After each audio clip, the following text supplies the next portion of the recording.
যেখানে আপনারা দেখতে পেয়েছেন যারা চোরাভাবে এখন বিভিন্নভাবে মিছিল করছে।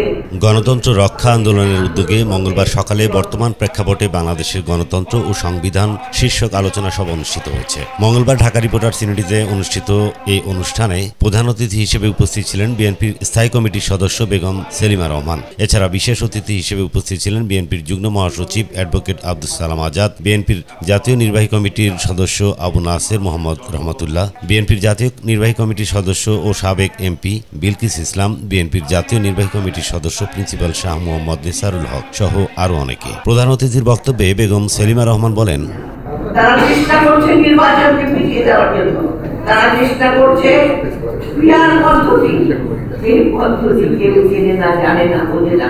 পিয়ার পদ্ধতির মাধ্যমে কথা বলে বিভিন্ন সময় যখন নির্বাচনের রোড ম্যাপ ঘোষণা হয়ে গেছে তারপরেও তারা রাজপথে আন্দোলন করছে।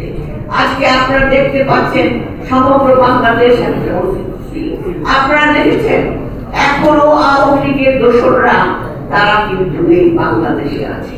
এই আওয়ামী লীগের দোসরদের সঙ্গে কারা হাত মিলিয়েছে সেটা আমাদেরকে বুঝতে হবে।